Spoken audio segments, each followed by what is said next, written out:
Hey, there we go. We are live on YouTube, ladies and gentlemen. We are a couple minutes early, which is uncommon for us. It's good though. It's good to have that happen. We're on a little bit early, and we got man, so much to talk about tonight. We got a huge conversation. Hopefully, we hyped it up enough for you guys across the social medias, and we and I don't know if Jacob and Earl have seen it or not, but we got a shout on the El Paso podcast this week. I did not. Yeah, we got a shout on the El Paso podcast saying that New Mexico United had lifted the we secured public financing cup.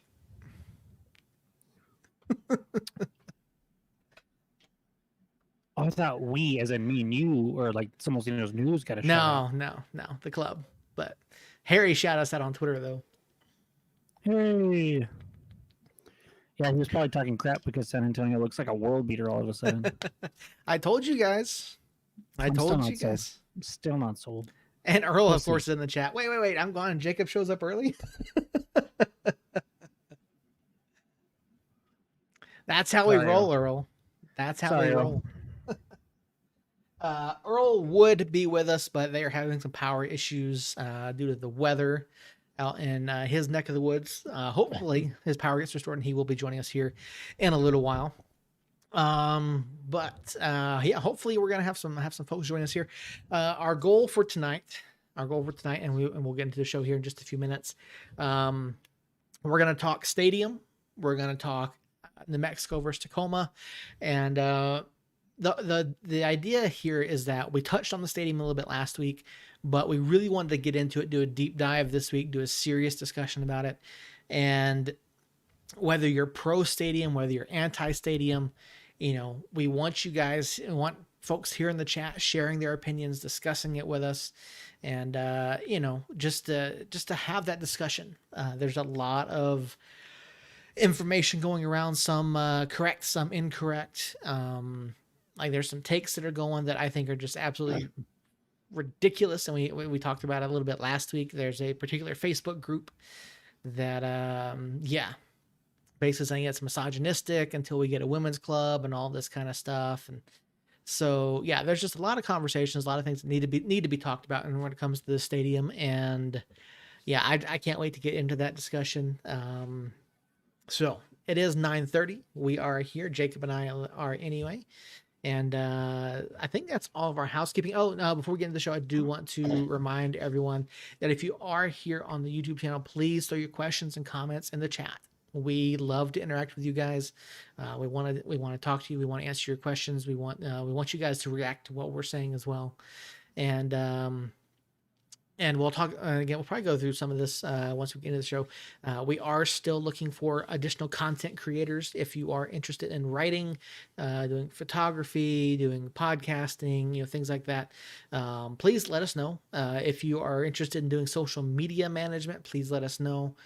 We'd love to hear from you. This is not paid by any stretch of the imagination. We do this for fun. All the everything that we do, all the costs associated that comes out of our pockets. We make nothing on this. If you're interested in doing any of that, helping us with social media, helping us write anything, let us know. We'd love to hear from you, get to talk to you guys, and maybe bring a couple folks on board for the remainder of the season and on into the future. So, all right. I don't know about you, man. I'm ready. You ready to do this? Sure. All right. Ladies and gentlemen, welcome back to Somos Mas, the official podcast of Somos Mas and your source for the latest news and notes on New Mexico United, and the occasional weekly sports discussion about the biggest stories from the world of sports. My name, of course, is Seth Bidoff, and joining me tonight is Jacob Terrell. Earl Nieto cannot be with us at this time. They're having some power issues out in his neck of the woods due to some weather. Hopefully that gets fixed and Earl can join us here for the latter part of the show.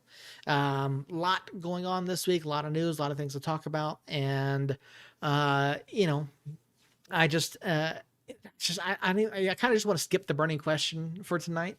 But in case you want to answer it, my burning question for you guys this week, how big of a deal is the U.S. winning 2 cups over Mexico?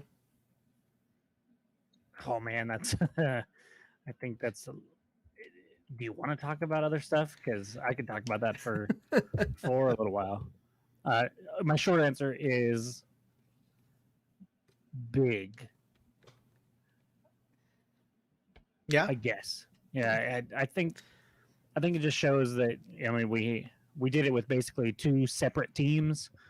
Um, some would say the A team was the Nations League with um, Christian and McKinney and a bunch of guys from over there in Europe, but I don't know if there's an A team B team really difference at the moment. But bottom line, we beat for the most part their best guys at least in one of those two competitions with different guys, and I feel like maybe not a changing of the guard yet, but getting close to that. I guess my response to my own question is how the heck is Miles Robinson not getting attention from outside the US? Um, let me ask you this, Seth, Okay.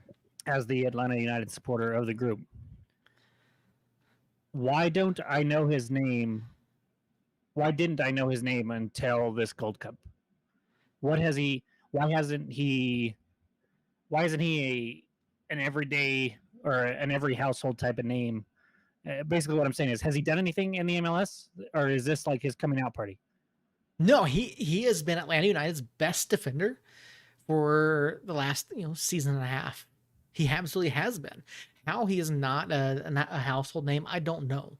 Like I have been extremely high on Miles since Atlanta drafted him, and he had some shaky moments his first season, but he's developed tremendously under Tata and then under DeBoer, and he is just absolutely shining right now. He had a fantastic showing in the Gold Cup, and I've seen a lot of people on Twitter saying, well, maybe he's in the discussion, or should he be in the discussion for starting center back for the World Cup. I'm like, how is he not in that? How, number one, how is he not already in that discussion? And I don't think there is a discussion. I think he has to be in there. I mean, he's young, he's good, he is, he's been tremendous. He's got great and a great footballing intelligence, and then just his positioning and his level of play against one of the biggest clubs in the quite possibly the biggest club, biggest national team in the Western Hemisphere. Like he was outstanding against Mexico. He was great. Um, I think he's definitely going to be in the discussion. I don't know. The whole point of beating them, like, had you just asked me if beating them in the Gold Cup was a big deal, I would say it is a decent sized deal, but nothing too crazy. But the fact that we beat them with two separate teams just shows the depth that the United States has, and it's kind of like we were talking about at the beginning of the United season, where it was tough for Lassane to. It was a tough position for Lassane to be in, to have to pick a starting lineup every week. That has since changed, and we feel like we have found our guys. But it took a few weeks, a month or so, or 2 months, and we finally feel like, okay, these are probably our best 11, and then there's a little bit of a downgrade, and I don't think at the moment Berhalter knows who his best 11 are. If everybody is healthy and available and ready to go, I don't know who his best 11 are, and I don't think he does. So I'm not saying Miles shouldn't be there. He definitely should be in the discussion. I don't know well enough to know if he should be one of the actual starting center backs. All right, fair enough. Fair enough. I'll take it. And Earl in the chat only looks good in MLS because he plays for 5 skid marks. If he didn't look good in MLS at any level, Berhalter wouldn't have picked him. It doesn't matter who he plays for. I mean, hell, we're still starting and playing Gyasi Zardes for 90 plus minutes. So, I mean, if you're good enough, you're gonna play for Berhalter. I guess another question to ask real quick is I feel like that was Jesse Zardes slander, and I'm not here for that. Um, he has played well for Columbus for the past 2 years, and he is by far our best option as a number 9 for the men's national team at the moment. So um, I feel like that was slander, and I just want to put my foot down and stop that. He's one of those wonders that he keeps coming up with momentous goals, He or just he knows where to be and when to be there, and it's something that United doesn't seem to have. Is just a striker that knows where to go and when to go there, and has the a physical ability to get there in the right time, and he just goals just find him, and like when they come off his face. well, yeah, but he just I was thoroughly impressed with him. The Martinique game, I'm relatively sure I put out there that Del DK was the new Captain America, and then he promptly sucked the rest of the tournament. Mm-hmm. So I think Del DK might be the future, but he's just not there yet. And until he gets there, I mean, Altidore seems to not be part of the plans for whatever reason, and so you got Jeff Sargent overseas, and he's an option, but he also hasn't really performed for the men's national team all that well so far. So I think Zardes just by far and away is the option up there, and I tell you what, man, that match against Mexico, um, everybody impressed me. It wasn't just Miles Robinson. It wasn't just Jesse Zardes. It was Kellen Acosta who put in an absolutely magnificent shift in the midfield. I got jealous watching it because it was what New Mexico United needs in the midfield is anybody that can do like half of what he did, putting out fires and passing the ball forward instead of backwards. So, and I mean, you could just go down the line. Matt Turner stood on his head match after match in that tournament, and yeah, man, it was a great tournament. It didn't always look pretty, but I think we learned a lot about who's going to perform for us in this World Cup qualifiers coming up in September, and slowly but surely, I was getting excited for the men's national team, even through some struggles last year.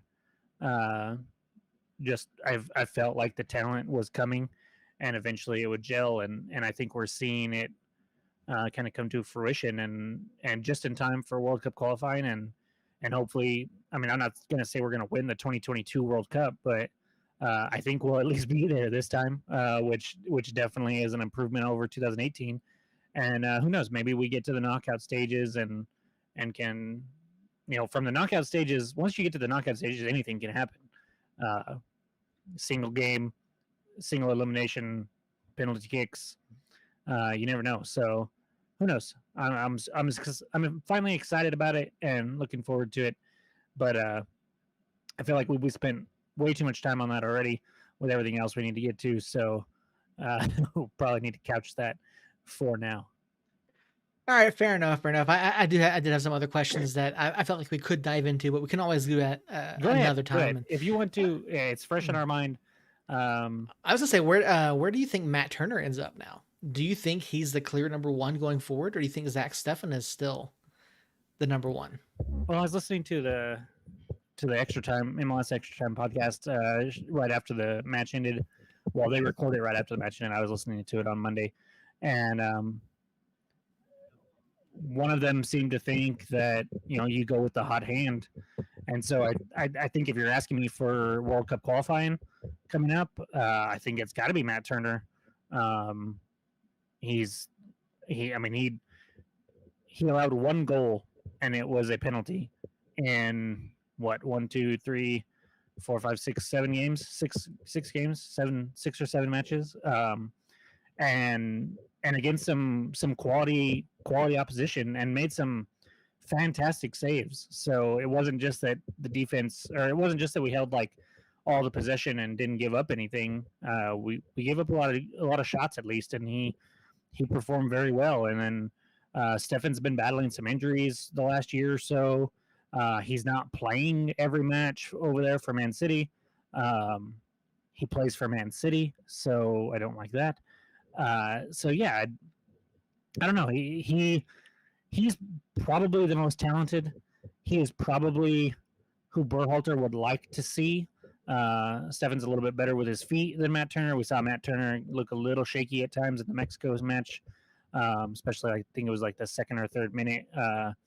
He was a little loose with the ball and had a little scare there. And Stefan seems to be better with his feet and playing out of the back, which I think that's Berhalter's ultimate goal is to do that. But if Zach's not playing or dealing with injuries or Man City doesn't want to let him go for whatever reason for that kind of stuff, who knows? We got this new variant of COVID going on, might lock people in places. How do I subscribe to that? Is it a monthly fee like Disney Plus and everything else, or is it, how can I cancel it if I do subscribe? I'm missing the joke here. Missing it. Delta completely. Plus. Delta Plus. Oh, there's a Plus now? Yeah, there's a Delta Plus now. Oh, you didn't know about that one? Okay. I thought that's what you were talking about. No, I was just talking about Delta. Yeah, no, there's a Delta Plus now. For those of you just listening to the podcast, my eyes just rolled very far to the back of my head because you can't get at least a little more creative with the variant names. I mean, come on. But anyways, so yeah, who knows what's going to happen there? So I think for World Cup qualifying coming up, I think Matt Turner is the guy,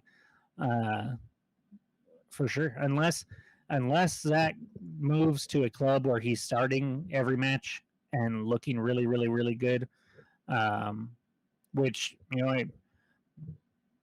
if the national team is something that he really wants to pursue, and they're not going to go with him right now because he's not playing every match for Man City, then maybe he is going to look for a loan somewhere and try to push his agent to push Man City to get him somewhere where he can actually play match in and match out and show that he can perform. And then maybe Berhalter says, okay, this guy's up to it as well, and makes that move. But if you ask me today, right now, who's going to be the starting keeper for World Cup qualifying coming up in September, it's Matt Turner. All right, fair enough. Earl, if you are in the chat, I do have a question for you, and I want you to think about this before the next episode. Actually, it's kind of a two-part question. One, your question, Earl, and we're not going to talk about this tonight. What's the bigger shock to you? The men's national team beating Mexico, or the women's national team failing to secure a spot in the gold medal match? And what the hell happened to the women's national team?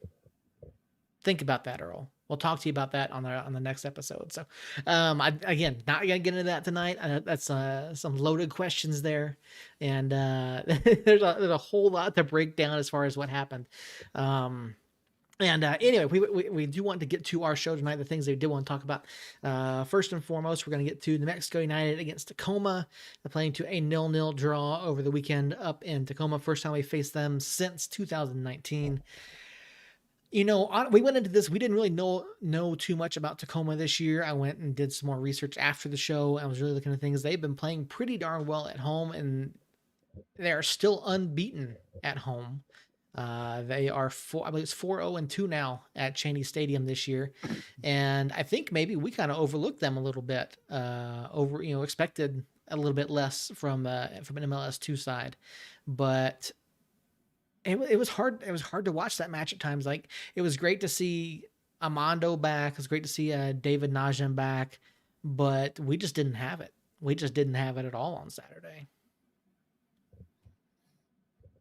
Yeah, or Sunday, I should say, not Saturday. Yeah, I don't feel like we overlooked them. Like, I think if you watch that match, we were the better club. Maybe not as much as like the Austin Bold match where they parked the bus and we were just so clearly the better club. But I do feel like we were the better club. It's just, Amando, it was great having him back. He had He had a one-on-one opportunity against the keeper and couldn't finish it. He had another one-on-one opportunity against the keeper and got fouled.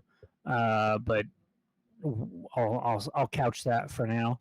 And then I just feel like quality in the final third killed us again. We're what, 16 matches, 15 matches into this season, and I've been saying it all season that the quality in the final third has just killed us. That is now 3 matches in a row where we have not scored. And it's super frustrating, especially these last 2 0-0 draws where it was like we were clearly the better team in both, and just couldn't finish. Like, you got to find a way to put the ball in the back of the net. And yes, I know there was a penalty that was not called, and it was probably the clearest penalty that has been missed that I've ever seen in the USL. And so that, while frustrating, I'm not going to let the offense off the hook just because they're one missed call. Yeah, no, I don't think anyone should let him off. We had opportunities. Moreno had a tremendous opportunity pretty early on, and it was saved by I think his name Thomas, by Thomas, the keeper for Portland, who did or Tacoma, not Portland. He did a really good job getting a hand to it. Great save by him, and you mentioned that second opportunity that Armando had. And yeah, I think we will all agree that it was a penalty. I don't see any way that you can say otherwise. And I feel like while we did appear to be the better club, at least from the eye test, I felt like there were times where we had issues. Like Armando came back, he was in there, he had a ton of energy, which was fantastic to see. I think the club needed that. But at the same time, he wasn't necessarily taking care of the ball for much of the match. And so we saw a number of different times where he got dispossessed, or we saw heavy touches from guys, and things like that. Just these little mistakes that would just kill attacking opportunities, and we didn't take advantage. We made too many mistakes. Yeah, you basically said everything there. Is just it's a frustrating situation when we are now 6-4 on the road, or on the year, and you look at a handful of those matches and think, how are we not doing better than that? And we've got 2 weeks off here. We don't play again until August 14th back at the lab against El Paso, and in that time, I think El Paso has 2 matches. RGV has a match, and pretty much everyone else within the division has at least 2 matches between now and then. Yeah. And so there's a chance we could be in 6th place by the time we play again. So yeah, I'll be happy when we start to play again, because we'll know more where we stand as far as not having these other clubs with matches in hand, and everybody will kind of be back to an even playing field, and we'll know what we need to do for the second half of the season. Sorry, we're through 16 matches now, and I've been saying it all season about the quality in the final third. So it's kind of a minor miracle we're still in 3rd place, but Colorado Springs has 2 matches coming up. They could easily jump us. San Antonio has a match on us. Austin has 2 matches on us. Like you said, we could easily be in 6th place in this division, or in this division, by the time we play El Paso on the 14th. So I said it last week going into the Tacoma match. I said it after the Tacoma match to you guys. That was 3 points that we desperately needed and we did not get. And because of that, you look at it now, we're in 3rd place, but we're going to be fighting the second half, and after 16 matches, I'm not sold on us being able to turn it around in the second half and pull away from anybody. I feel like it's going to be a dogfight till the very end, and it's going to come down to some clutch wins at the end of the season. And I mean, at the moment, you look at, we really needed to win against El Paso, didn't happen. We really needed to win against Tacoma, didn't happen. So I'm not necessarily thrilled with where we're sitting. I get that, and I feel like none of us are at the panic button phase where you were a few weeks ago. I do have my concerns. Defensively, I think we're playing better than we did in that 2-3 match stretch there a couple weeks ago. My concern is the attacking third, the final third. Like, we are creating chances, but we're not finishing. I think I said it last week. I think the guys are looking for those perfect opportunities. They're not taking what's presented to them. They're trying to get those perfect opportunities more often than not, and that stoppage of momentum, that stopping what they're doing to try to find that opportunity instead of occasionally being a little bit greedy, to take that shot, maybe from 17 yards, 18 yards, whatever, or even closer in. Like, you've got to you have to take those opportunities when they're there. You're never going to get that perfect opportunity, unless of course you are, one-on-one with keeper and he comes away off his line, you've got an open goal. I mean, that's not going to happen. But I feel like the opportunities aren't even there. Maybe from distance, but and I don't mind them taking shots from outside the 18-yard box every once in a while. If there's a clear opportunity there, if they think they can get the ball on goal, on frame, then go for it. But I feel like we've seen them take shots from either, right at the edge of the 18, either outside the 18, a little bit inside the 18, and they just haven't even hit the target. Yeah. Or they just haven't even been able to get a shot off for whatever reason, whether it's just a one bad touch in the box or something like that. And so to me, it's not even about taking chances that are there. It's creating chances and being secure with the ball. Like, we've talked a lot about the bad turnovers in the midfield that have led to other goals, but there's been some really, really, really bad turnovers in our final third that have led to us not even getting a chance to take a shot on goal. And it's just really, really frustrating to watch especially when we came into this offseason. We came out of this offseason coming into the regular season going, man, look at all this attacking talent that we added. You've got Moreno, you've got Brown, you've got Illich, you've got Devin, you've got Harry Swartz, you got Brucey, you got Suggs, you got Martinez, you got Tanari. Like, it was just player after player that we kept talking about, and it just hasn't shown up at all. We're currently sitting 19th in the USL with 19 goals. That is behind everybody in our division except for Austin and Real Monarchs. We've taken the 13th most shots, but I have a feeling half of those didn't come close to hitting the frame. It's annoying. I mean, you look at the clean sheet side, and yeah, we're second. We're tied for fifth, is what the website says, in clean sheets, with 5, which is fantastic. But we've given up 18 goals and we've scored 19. You just look at everything and it's like, we should be better, and it's insanely frustrating.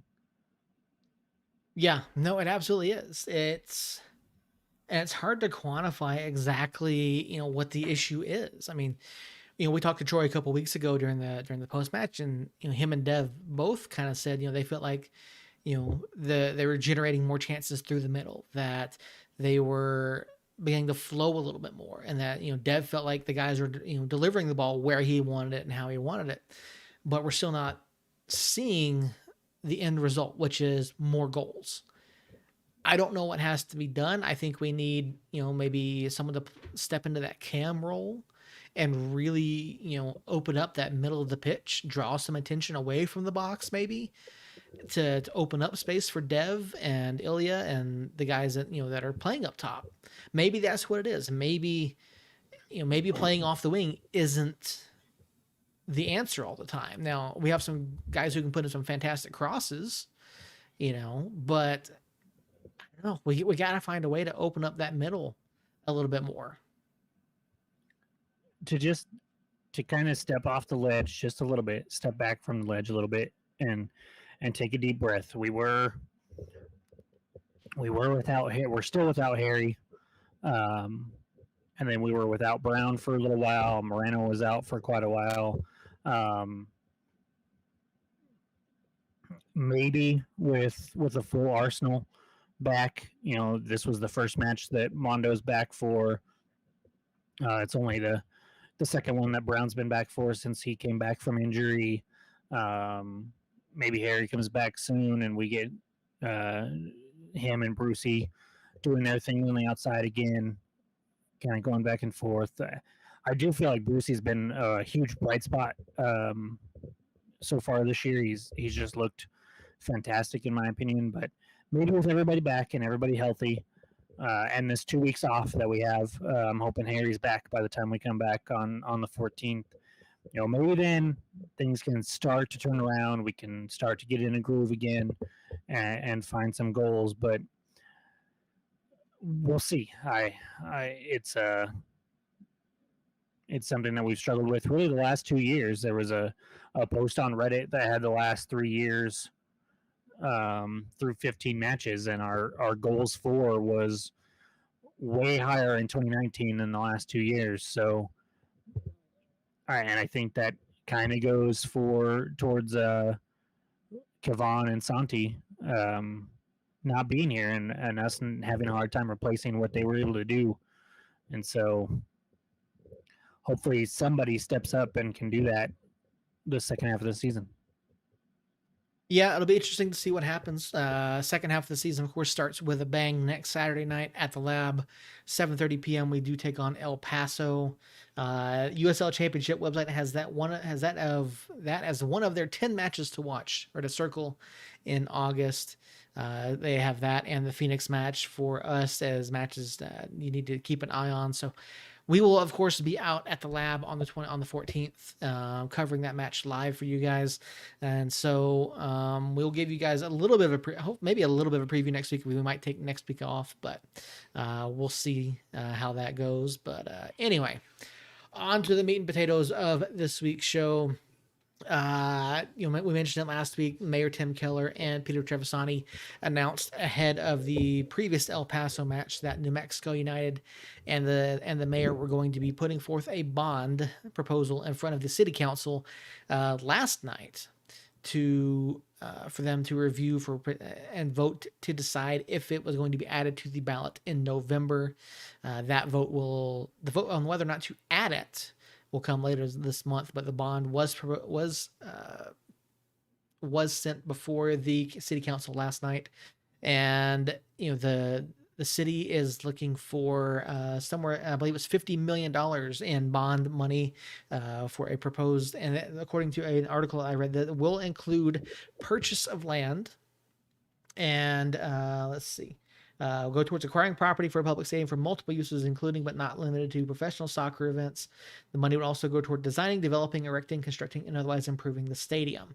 Now, I know that there are a lot of folks that are not happy about this.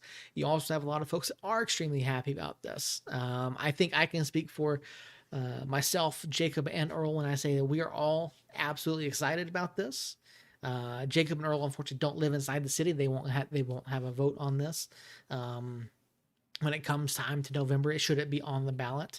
I do live in the city, so I will get to vote. And this is an important discussion that we need to have. There are some pretty insane takes out there if you go looking around enough on social media.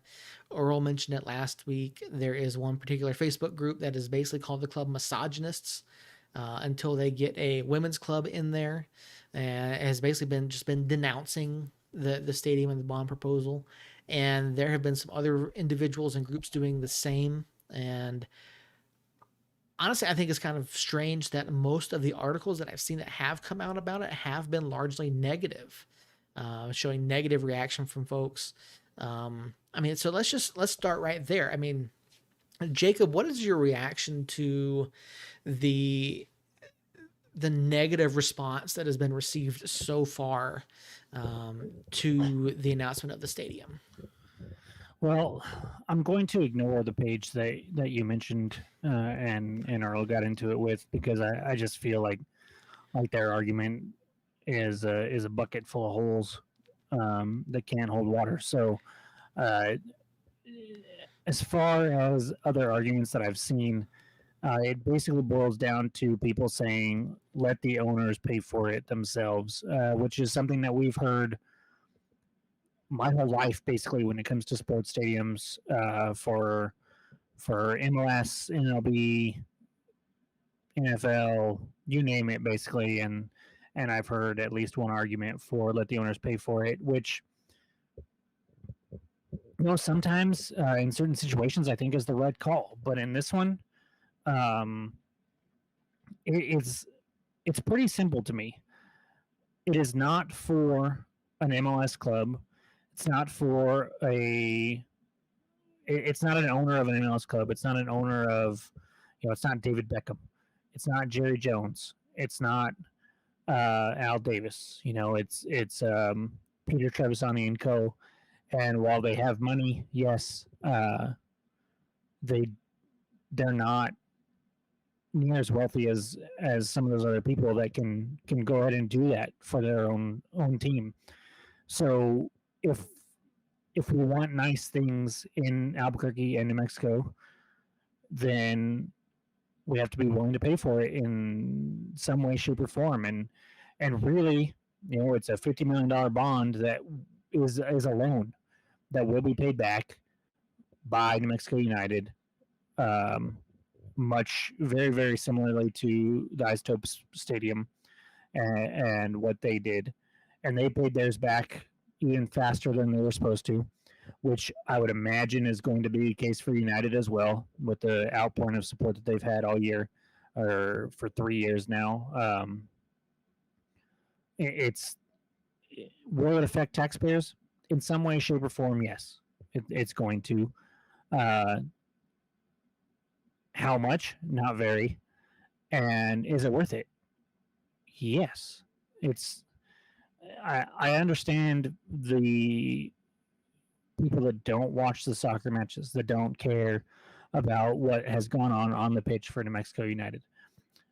New Mexico United has done so much in the community, and they have plans for so much more, that even if you don't do it, even if you don't vote yes because of the actual soccer that is going to be played on it, say yes because you want to keep something that has worked so hard for the people of Albuquerque and New Mexico to stay in business. Because what a lot of people that are out there arguing against it don't know is that if we don't get it, we don't have a team.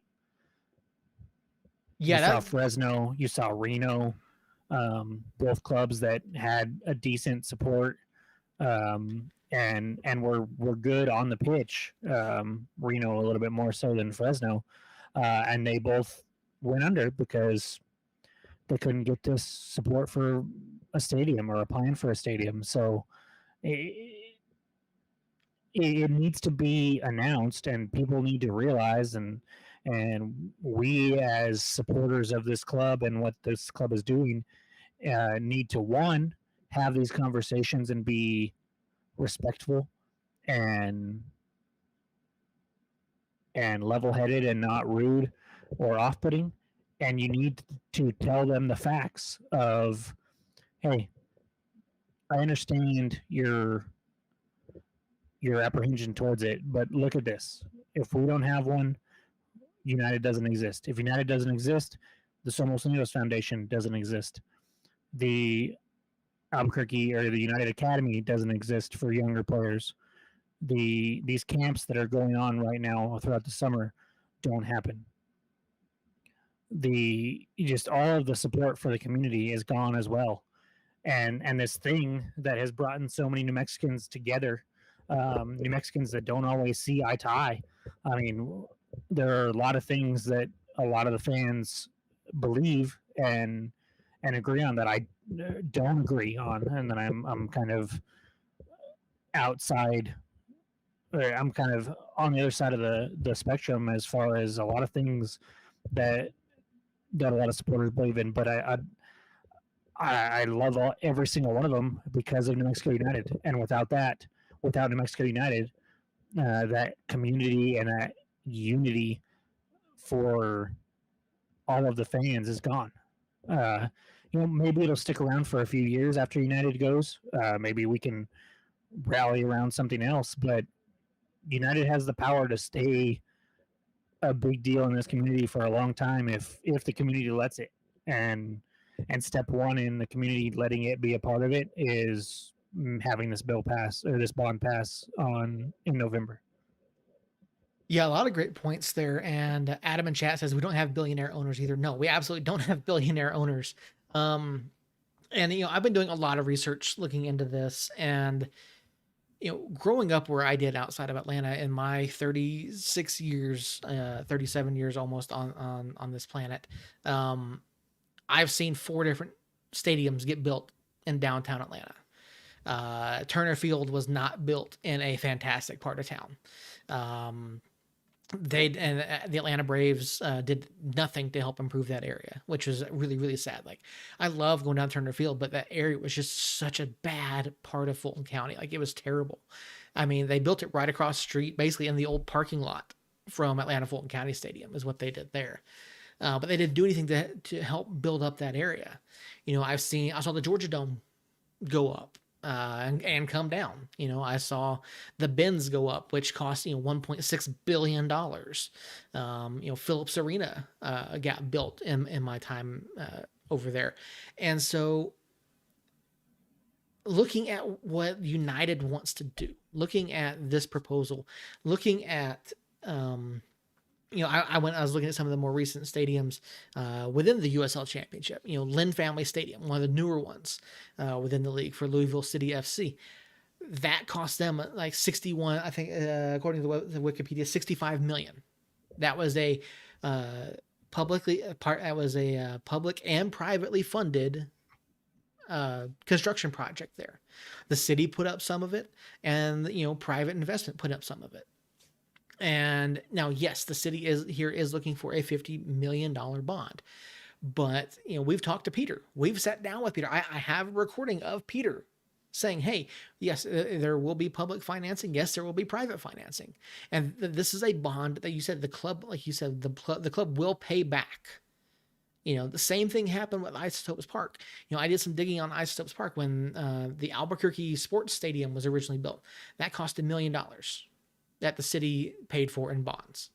And then when they voted to either overhaul that or build a new stadium, Isotopes Park was voted on, and they built that off of a $25 million bond that was paid back early. And that's exactly what Peter wants to do here. With these bonds, the club is the primary tenant, the city is the owner. The club is going to pay back the money to the city. Now, we can't expect. I don't know what Peter's net worth is. He's never, publicly said it. I'm sure it's in the several millions of dollars range. I don't know. Again, I don't know exactly what it is. I mean, I would imagine that in order for him to be an owner, or that this ownership group, they probably have a net worth of probably $500 million. So that's just a guess. I don't know. And so, while it would be great if every single one of these sports arenas and stadiums could be completely privately financed, it's not feasible. It's just not. And, I know that this is going to bother some people, that live in that area. I know it's going to, buildings may have to be raised. Some people may have to move depending on where these stadiums are going to go, where the stadium might go. But the club and the city are going to help with that. Like, they want to, that's going to be part of it. These people aren't just going to be forced out onto the street. Like, the houses and the buildings will be bought and paid for. They will receive compensation for it. I mean, I get it. If you've grown up in that area, if you have a house that you've lived in for 30 years, that's going to suck. But, again, the club and the city aren't putting people out on the street because of this. Now, you mentioned Reno and Fresno, two clubs that couldn't get financing for stadiums, that couldn't get areas and stuff figured out there. Reno won the conference and then folded within months because they couldn't get a stadium. I mean, that's just and that's terrible. Like, yes, it looks bad on the league, it looks bad on the club, but there's a reason that the league has these guidelines in place, saying you need to have a soccer specific stadium. We don't want to play on Isotopes Park for the next 10 years. We don't want the club to live there. We don't want that to be their home field. As much as we love the lab, it's not conducive to what the club wants to do. It's not conducive to what the league requires. And so changes have to be made. And there are things about these bonds that people just don't understand. People complain about their taxes going up. Well, your taxes will not go up because of these bonds. This is money that's already set aside in the gross revenue tax that we already pay. And it's a loan that gets paid back. Again, your taxes will not increase because of this. Now, if you live in the area, maybe your property taxes go up, your property values probably might go up, but in terms of the amount of taxes and that's going to affect just a very small amount of people. But in order to actually pay for this, your taxes will not go up. And I think that's one major misconception that people have about this.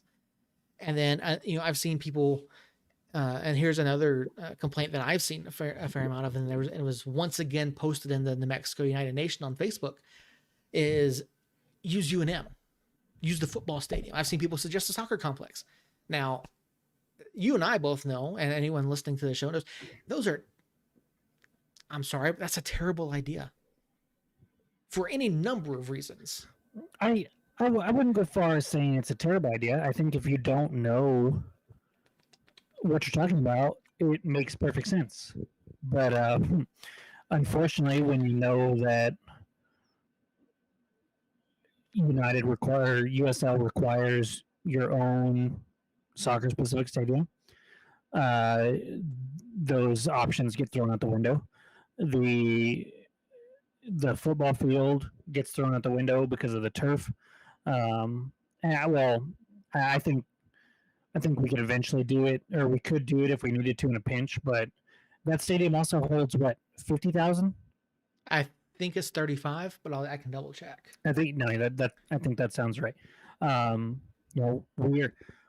We're not quite to that level, and you don't want a stadium that's a third of the way filled up. You just don't want that right now. So sure. And if you have no idea what the rules are for USL, or if you don't understand soccer much, or the atmosphere that we've created at the lab or something, yeah, it makes sense to use something that's already there. But that's what we're doing now, and we're trying to avoid that. And if they can't see that, then that doesn't make any sense to me. And so it's let me ask you this, Seth. Okay. As somebody who lives in Albuquerque and gets a vote on it, are you worried that it's not going to pass? Honestly, no. But I think there are enough naysayers to it that, and we're already seeing it, there's information that's being spread around that's not correct. And so that's one concern that I have, is that people are going to continue to spread information that's not correct. Mm-hmm. And then you just see some of these conversations that pop up. I've seen it on the Albuquerque subreddit. I've seen some conversations even on the New Mexico United Nation, where people are spouting off all this stuff. I'm going, you don't know what you're talking about. And that's where my concern is that people are going to keep passing along all this information that's not accurate. And so, that's why I said, that's why I felt like we need to have this discussion and get things out there, and make sure people understand what exactly is going on here. Because people and I want to go ahead and say one thing real quick. Capacity of University Stadium is currently 39,000. So, 39. yeah, but yeah, I mean, there's a number of different reasons why the club wouldn't want to be there, and I'm pretty sure that UNM doesn't want the club there. Um, I posted the big thing on the Albuquerque subreddit the other day, and I posted it again in the Mexican United Nation in response to someone, and basically I said, look, there are any number of reasons to not use turf, for one. And I linked a video to Indy 11 playing at Lucas Oil Stadium. I'm like, okay, this is what it looks like to play on turf or in a football field. This is what it looks like. It's a visual eyesore, one. Two, players will tell you that there's an increased chance of injury on turf. And now some studies have shown that there are studies that show one way or the other that turf is more consistent with injuries, or it's not, because of how few soccer matches are actually played on turf. But the thing with turf is that there's no give to turf. It's basically just laid down on top of concrete. Basically, there's no give to it, so it's harder on players. If you've ever gone out and tried to run even on like a track, like it's that vulcanized rubber. It's harder on your feet, harder on your joints. And there's no give to that turf, and so there's lots of anecdotal evidence of players tearing ACLs and having other injuries a lot easier on turf. In a climate like ours, could you imagine playing on artificial turf that's been sitting in the sun all day long, especially in the middle of a New Mexico summer? I mean, that turf would be 130 degrees, 140 degrees. Like, that'd be miserable as a player. It's going to drastically increase risk of dehydration, heat stroke, and other issues. And so there's any number of reasons to not play on turf, one. And then two, I've seen people suggest the UNM soccer complex. You and I have been out to the soccer complex. The last time we were out there was the intramural match before COVID shut everything down last year. That's the last time I was there. I can't remember if you were there or not. I was not. The last time I was there was for the Cardiff City friendly. UNM soccer complex. The thing with that is there would have to be so many upgrades to that facility. I mean, you would have to at least double the seating capacity there. You would have to put in lights because there's no lighting. There. You'd have to add the infrastructure to do the television broadcast. You'd have to improve the concessions, improve the bathrooms. So there's multi-million-dollar project right there anyway.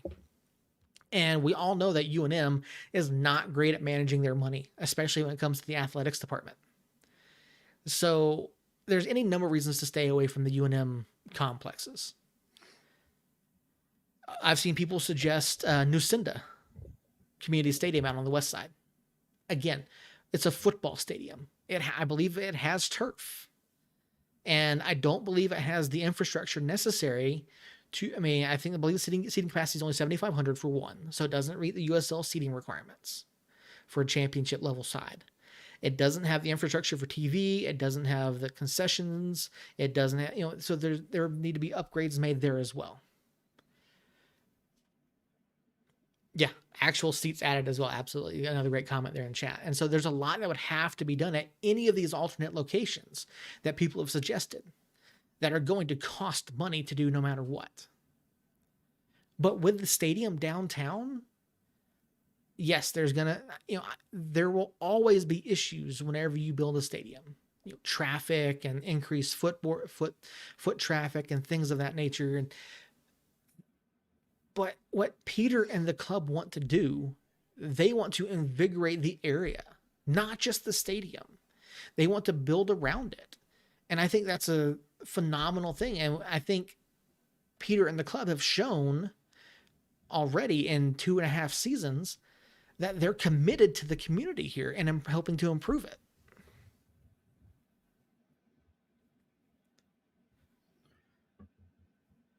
Yeah, I mean, the only option out there that will work is a stadium of our own. that is built from the ground up. Um, at this point, I don't really care where they put it.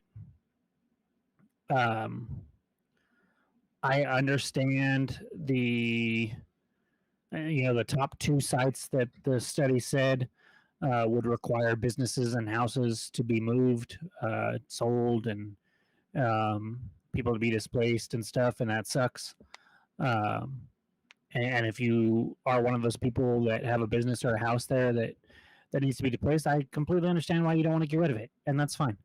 Um, this this bond, I don't think is going to have an actual location behind it. I don't think it's voting yes for 50 million to be put towards a stadium built at this site, quote unquote. Um, so that can still be worked out even after November, and we can figure that out and hopefully break ground. I think there's plenty of options out there that the majority of people will be happy with, and I don't want to lose this. I mean, as you can tell by the wall behind me, um, I I have fully bought into the club and what they do, both on and off the pitch, and I mean, if you could see the amount of hours that I have dedicated to this club since I bought season tickets back in 2019 or early 2019, you know that's a pastor of mine always says you can you can learn a lot about a person just by where their time and their money are spent, and I think that's very true, and United has had quite a bit of my time and quite a bit of my money um, since their inauguration into this league, and I don't want to lose that for a variety of reasons, both selfishly and community oriented. Um, so I just want to get it done. I don't care where it's at. Like you said, no matter where they put it, there's going to be traffic issues. There's going to be some land acquisition issues that's going to piss people off. But at the end of the day, it can be a beautiful thing, not just for the team, but for the community, if it's done as well as I think it will be done. And if there's any indication, if any indication of what this club will do with that stadium is what they've done already with this community, then I said that completely backwards. Let me try that again. 3, 2, 1. If what this club has done in the past and with the community and everything is any indication of what they will do with that stadium, it will be done right, and it will be beautiful, and it will be something to be proud of. So just vote yes, guys. Just get this bond. Let's get this stadium built somewhere, um, and let things grow from there. And I think everybody will be happy with that if they're just a little open to it. Yeah, and we have audio from the last post-match press conference that I can add to the end of this episode. During that press conference, we had the opportunity to talk to Peter about the stadium announcement, and got a little bit of different information from him that really hasn't necessarily been out there. Some of it has been out there to some effect, but we can put. Hopefully, you guys. I mean, I could hear all of the questions, but hopefully, at the very least, you guys will be able to hear all of Peter's answers to everything. I already put some of the comments over on the subreddit for people to check out. But and talking to Peter, listening to Peter talk about it, he talks about activating the community, activating the area. And there's a lot of different things that he mentioned that could potentially go in around there: restaurants, shops, coffee shops, art art installations, all sorts of stuff that could happen in that area. And he talked about, you see families as if walking around at the zoo every single weekend. Why not have the stadium down there as an area where families can go and walk around, have a park, a playground? He goes, I have no idea what they would look like, but they'd probably be pretty crazy. Get Meow Wolf involved with that. Local artists, all sorts of stuff. He said, why couldn't you just go grab a coffee and sit down in the stadium? On a Sunday morning or something, get people walking around downtown again, unlock that area, invigorate it, get it going. And there's so many things that the club is like invested in this community. I've seen people talk about, well, why aren't we bringing up kids, from New Mexico? We have an academy, brand new academy. This is our 3rd year in existence, guys. We have an academy. We're signing New Mexico kids. We're training New Mexico kids to become professional athletes. Like, it's happening. We've had academy kids play for the first team already. Yeah. Well, one of them anyways, another. I mean, see, those are the kind of comments that I don't even have time for. Like, they just don't know what they're talking about, period. And I have faith that people will at least do a little bit of due diligence if they really care. To look into what New Mexico United has done just a little bit and realize that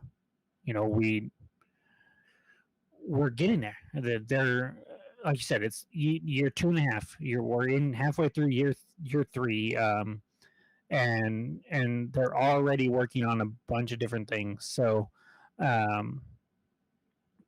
long as people do that and make a researched and knowledgeable choice, then I don't have any fear that it will happen. It will pass come November, and we will get the ball rolling on it. Yeah, it's another great comment in chat there. Newsenda would make for a very narrow pitch, only 64 yards wide. Yes, that is extremely narrow. It is still a legal size, but yeah, I know that would.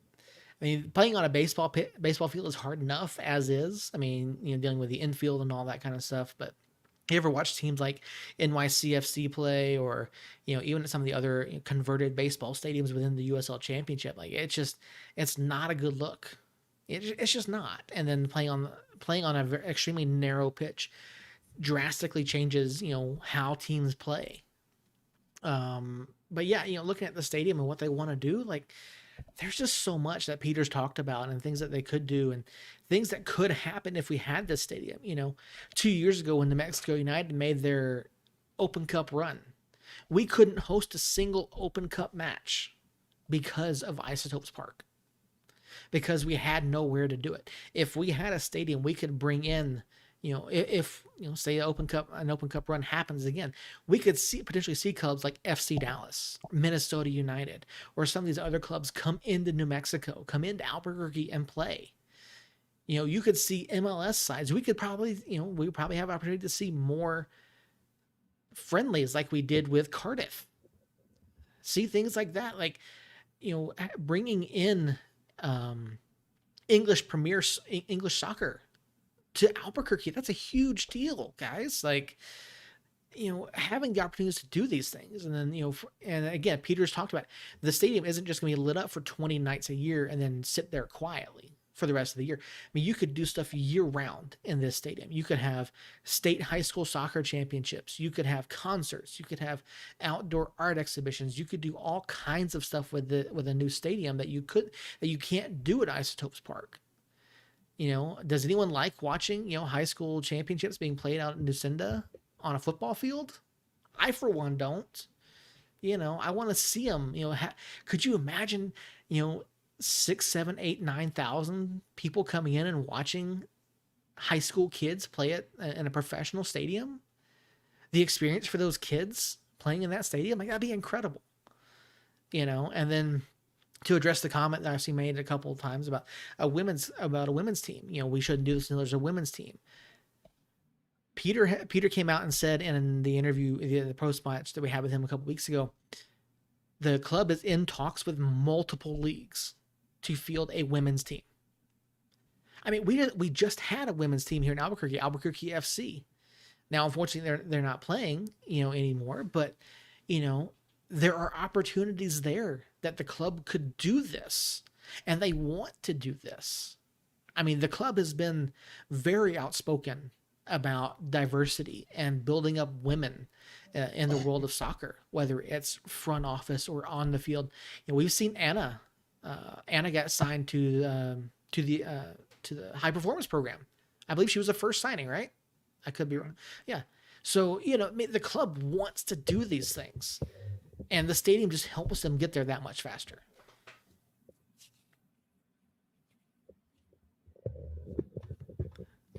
Yeah, I've got nothing else, man. Just feel like I'm beating a dead horse every time I talk about it, just because it's the same thing over and over again. And there's nowhere else to play. There's nowhere else that works. You got to build something for us to keep this team and for us to help this city. Um, it's I don't live there now. In fact, I've actually very rarely lived inside the city limits, but I have spent a lot of time in Albuquerque, and I've spent time downtown in my wilder days, and you know I would love for it to be something. I don't remember if I mentioned it last week or the week before, or if I mentioned it at all. But we went to Missouri back in June, at the beginning of June, and we came back, drove back, and we stopped in Oklahoma City for dinner and to stretch our legs and do some stuff. And they've got an awesome place around their stadiums. Um, Chesapeake Energy, I think is what it's called, where the Thunder play. And then they have a baseball stadium for a AAA team. And around all of that is restaurants and shops and a splash pad and open space for the kids and a Bass Pro Shop and just all this awesome stuff that makes for a great experience with the family and everything. And we walked around a little river that they have there, and um, walked through Bass Pro Shop and walked to a restaurant, and they have putt putt, and they had just anything and everything. And something like that in the downtown area, maybe not on as big of a scale as Oklahoma City was, but it would go a long way in turning around the perception of Albuquerque. Because like now you have players, you have fans from El Paso that come into town, and yeah, it's a nice stadium, it's a good energy and stuff, but there's nowhere to go in the immediate area right after the game or right before. Really, I mean, we meet at Dion's every once in a while, but Dion's, Denny's, and Buffalo Wild Wings are not places that people necessarily want to go and hang out after the match. And so I just think that it's bound to happen, and if it doesn't, I will be extremely heartbroken losing something that I do definitely love. So I just continue to pray that it passes and that it can be resolved and we can have a place to break ground on soon and have a stadium eventually. I say it every time we're at Isotopes Park, walking up the stupid steps in that sunroom of hell over there, walking up those steps and seeing all the Isotopes pictures and posters and everything and photographs, and just going, one day we'll be walking up steps, passing pictures of Dev scoring that first goal in history, and Santi and Kavan celebrating one of their goals, and Frater's Open Cup goal against Colorado Springs, and we'll just pass all these memories on the way up. A home match in Colorado Springs last year. You just be able to relive all that as you walk up the stairs, and I'm excited for that, and I do really truly believe that it's going to come. So let me ask you this: if for some reason this bond doesn't pass, God forbid it doesn't pass, Do you see any other options for the club, like Santa Fe, Los Lunas, something like that? Now, granted, both of those are extremely, are Santa Fe is obviously an hour north of the metro area here. Los Lunas is about 35 minutes south of here. Do you see any other potential locations that the team could go? I mean, if the club's willing to, I'm gonna go out on a limb and say Los Lunas would welcome them with open arms. Um, Facebook Stadium. yeah, I mean it's there's land galore out there with nothing on it, ripe for the taking. So I think I think if it doesn't pass and they just have no way of doing something in Albuquerque, then yeah, I could definitely see that. Hell, I could maybe even see him going to Isleta and trying to get them to do it, and moving the casino over there and being the casino and everything all in one little area for them. But I think that south is definitely the answer there. I don't think they'd go north. I don't think they'd go to Santa Fe. Um, Santa Fe in early March is a little cold. And then something that we haven't, I think we briefly touched on it an episode or two ago. There's a slim, there's a slim chance, but a chance nonetheless that we start following the Premier League schedule instead of this summer schedule, and going from August through the holidays and into February, and I don't want to be playing in Santa Fe in December. That doesn't sound like a fun time to me. Um, so I think if they were going to go somewhere else, Los Lunas would be an obvious answer, and probably somewhere where they would get what they're looking for. I don't. The only thing about Los Lunas is it's not as nearly as big as Albuquerque, and they probably don't have nearly as much money that they have already saved. So it would probably involve a tax increase or something like that to get it done. But I think Las Lunas would do it still. They're gonna have that Facebook money coming in soon, so that's one possibility. But I agree with you. I don't see Santa Fe being an option. Number one, again, the weather. If the weather in early March definitely is not a draw up there. Although I think that's more from a I don't want to drive up there in that time of year thing, as compared to staying here in the city. But yeah, if we did go to the Premier League schedule, to the European schedule, that would make it quite difficult for people getting up there, unless you're local.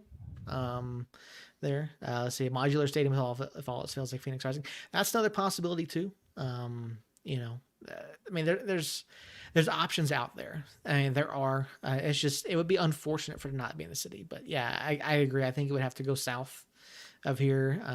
Maybe on the res. I don't know. I don't know how the nation would feel about that. I mean, I don't think that would be where they go. But if you look at like Arizona, a lot of the stadiums out there are on reservation land. They have several spring training facilities that are on some reservation land. Hell, the Sun Stadium was. It's not on reservation land, but it was sponsored by the reservation or a casino, anyways. So, I mean, there's other options down there. I think Los Lunas is probably option number one down there, and then Isleta maybe option 2 or option 3, maybe, who knows. The New Mexico is not sure on open space and land. Albuquerque is, but New Mexico itself is not. So that is true. So I think that there is a way that they can do it. It's just how much do they think they would lose in ticket sales if it's in Los Lunas compared to Albuquerque? Will it be as big of a draw? Will people make that drive? Which, I mean, I drove it every day for 3 years for work. It's really not that bad. there's a rail runner. The rail runner goes to Los Lunas. So maybe there's something they could work out there. There's options. There's options that I think would get the job done and be sufficient, if not the best ideal or the most ideal. Yeah, Adam again in chat. Santa Ana already has a big soccer complex. Yeah, I mean there is that big soccer complex up there. Again, it's just a matter of the trek for the metro folks. I just don't think it would pan out, and I don't honestly. I haven't been there. I don't know what their infrastructure is like. I don't know what sort of upgrades would need to be I done I in can order for tell you that. right now, Seth. The upgrades would be tremendous. I mean, it's a bunch of soccer fields, so maybe something out there. But and I sit here and I scream, traffic is gonna suck no matter where you're at. Um, that I is hate true. driving up there near Santa Ana. That is true. But traffic through Bernalillo is like the eighth layer of hell, probably. Um, and just would not work whatsoever. And I honestly think if you ask somebody that lived, say, Tramway or maybe like Montgomery and Carlisle, there's some apartments there that I used to live in, somewhere like that. Mm-hmm. I think if you ask them, hey, would you go to the Santa Ana Star Center for like in that area through that traffic for a soccer match, or would you rather go down to Los Lunas? I think you'd be surprised at how many would say I'd rather go to Los Lunas for the traffic implications, just for ease of because if it was in Los Lunas, traffic in and out of the stadium might be rough, but once you get on I-25, it would be smooth sailing. Yeah, that's true. It wouldn't be bottlenecked at all, and presumably the stadium would probably be right off of I-25, so it would be fairly quick to get on and off the stadium or on and off the freeway, and then you could just go about your drive home. So, um, I would Rio Rancho might be an option, but I would say Los Lunas is probably higher than Rio Rancho. Yeah, yeah. It's just I honestly I would rather drive to Los Lunas than drive through Bernalillo. Like I said, I hate driving up near Santa Ana. It's just Yeah, it's the worst. It's bad. I mean, between the traffic patterns and just the way people drive, it's just absolutely terrible. And then Santa Ana Star Center is not easy to get to. No, it's really not. Like you have to make like 3 turns, 5 turns, 8 turns, depending on which way you go, and it's just dumb. So if you did it in Los Lunas, you would have all this land that you could basically design the best way to get people in and out of there as you could. So hopefully it doesn't come down to that. Hopefully people vote properly in November and pass this bond, and we can get the ball rolling on something in downtown, and that would be great. The last time I was up at Santa Ana, I went to see Kevin Smith, and I couldn't figure it out. I'm like, it was just me going, and like it was just terrible. I've driven up there for work before, and I hate driving up there. I wouldn't want to deal with that, especially if you added in a professional club, Yeah. But I know the last time I was up there, I think maybe it wasn't the last time, but one of the last times I was up there, I was in an accident on I-25 there in Bernalillo, because once you get outside of Albuquerque, traffic just stops on the freeway at times right there getting off in Bernalillo, because it's just so bottlenecked in Bernalillo. And had a guy coming up behind me going way, way too fast. He swerved and missed me at first, but then hit a car next to me, and then it bounced back into me and sideswiped me, took out a window and a mirror on the passenger side, and yeah, it just sucks. And yeah, Santa Ana Star Center is in a completely different location, Adam, than the soccer stuff, but the soccer stuff is still in Bernalillo on 550, and it is a lot easier to get to, but a lot easier than Santa Ana Star, but still not easy by any means with that stupid road. Let me ask you this, and last question before we do get out of here. I mean, like you said, you feel like we've nailed all of our talking points I think we wanted to hit. You've already mentioned seeing United history, as that being something you want to see as you walk into the stadium. No matter where the stadium gets built, what other sort of design or something there at the stadium would you want to see the first time you walk up? I don't care. I really don't. 'Cause, I mean, we mentioned the modular stadium if all else fails. As long as it said New Mexico United somewhere on the front, at this point, I don't even care if I'd mind that. For now, obviously, eventually I'd want something more permanent, but um, just I'm full disclosure, never been to Meow Wolf. I know I need to get over there, but it's not my cup of tea necessarily. I still want to go to experience it, but it's not like I'm not craving to walk up to a stadium and then have a giant art exhibit there. I think it'd be cool. I would enjoy it, but I'm not craving it. All I want is some open areas outside the stadium for kids to run around and play on and hang out on, and maybe some restaurants and bars pretty close to there, if not built in. I mean, Peter talked about what really caught my attention when Peter was talking was he doesn't understand why the stadium would be closed when it's not in use. And he said, obviously, close it at night. But he said, random Wednesday in June, he doesn't understand why you couldn't just go walk around the stadium concourse like it's a mall.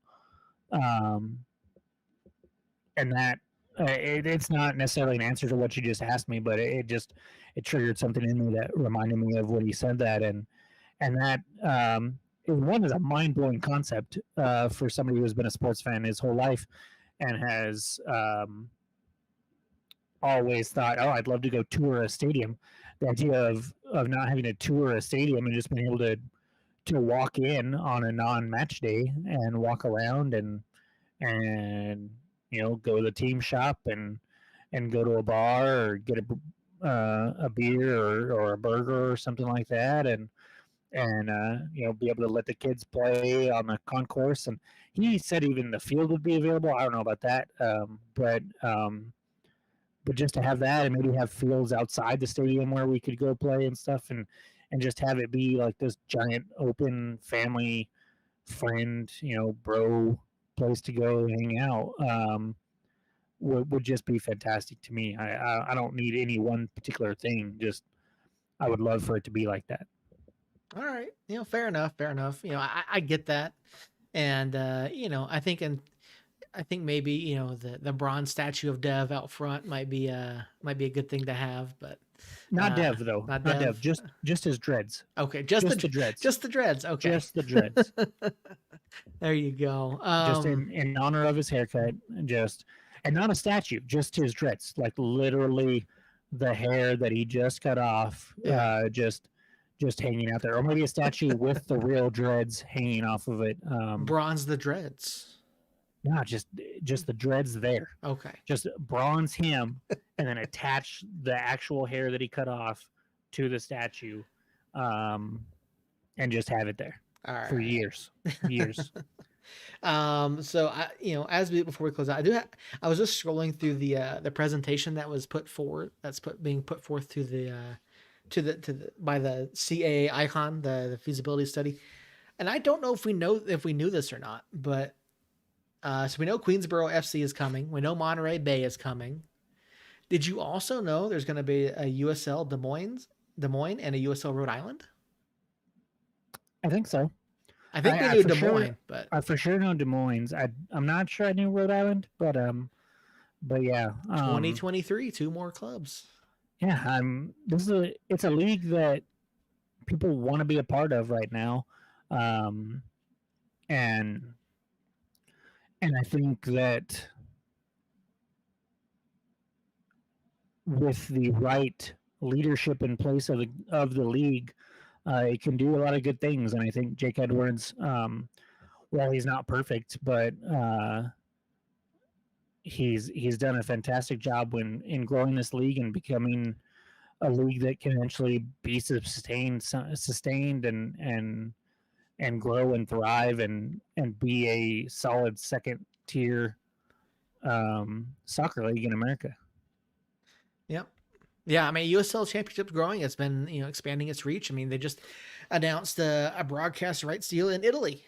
So, this league is growing. It really is. And I don't know if you caught it, but there was a tweet the other day that went out talking about, the most watched MLS matches from the previous weekend, and I believe the San Antonio, New Mexico Wednesday night match drew, I believe it was 57,000 people on a Wednesday night on ESPN2, and it got mentioned in the tweet with MLS on ESPN. So, the league's growing. Can't wait to see what happens here in the coming years, and it would be a real shame to not get a stadium. It really would. It would. I think it will happen in some way, shape, or form. Whether it's most ideal or not, that is unknown yet. But I think it will happen eventually, and hopefully, wherever it happens, whenever it happens, it'll continue to work out. And maybe it's just a modular stadium in Los Lunas for the time being, or something like that, until we can get something worked out. It's just, I know something's got to get worked out, otherwise we will no longer be here, and that's a problem. Yeah. All right. Well, thank you guys so much for hanging out with us. I think that's going to do it for us this week. Adam's actually one of the moderators over on the Mexico United subreddit. So, Adam, thank you for hanging out with us tonight. Appreciate you being here. Great, fantastic comments in the chat. And, as always, anyone that's here, we appreciate you popping in the chat and hanging out, giving us your comments and questions. We love to talk soccer. We love to talk sports. And it's great having folks here with us to do that. And of course, Earl, not here tonight, will hopefully be with us on the next episode, which we think is going to be in 2 weeks. We'll record after the El Paso match. And I before the show, I did mention we are still looking for content creators. If you are interested in helping write for us, we do written content occasionally when we find the time in our busy life. In theory, yeah. In theory, Jacob and I are dads, and we have busy lives, and so if you're interested in writing with us, please email us, get in touch with us, tweet us, whatever. We'd love to talk to you. If you are a social media person, if you want to help us with our social media, we would love to have you there as well. I can't guarantee you a spot on the podcast, but we would find some way to work you into it if that's something you are interested in. You don't have to be on camera. And of course, this is all unpaid. We do this out of love for this club, out of love for sport. And, we would love to have some folks come on and help us out with this and, get involved. We can't guarantee you a press pass this year. We can try to get you in. 2 matches. We do typically get 2 press passes to every match. But that all being said, thank you guys so much for watching. Last note from me, tomorrow morning, 7:30 a.m., I will be on the morning mix with a friend of the show, Joshua Carrillo. 7:30 to 8:30 a.m. radio.telabq.com. So be sure to check that out. Nice. I know he had Sombrero Man on this morning, Mm-hmm. and apparently we got you coming up tomorrow. He had Adri on last week or the week before. I think it was the week before, yeah. Yeah. So yeah, it's good stuff going on over there, and yeah, like Seth said, I do believe we will take a week off next week with no matches going on or anything like that. It's halfway through the season. We've been doing this every week for I don't know, a few months now. Because I know we started before the season started going full time, and before that we did every other week. So, having a week off to not have to worry about stressing when we can do it, and if somebody else can do it, or if everybody can be there, and this and the other. last week we had some hiccups with me, and then obviously with Earl and the weather over there. Um, we nice to just not have to worry about it and just be able to go about our lives and do that for a week. So that's probably the plan. If anything happens between now and then that we feel like we need to hop on, or maybe we hop on and do just a sports cast. What was the sports one? What was the other one supposed to be called, Seth? Sunday Moss.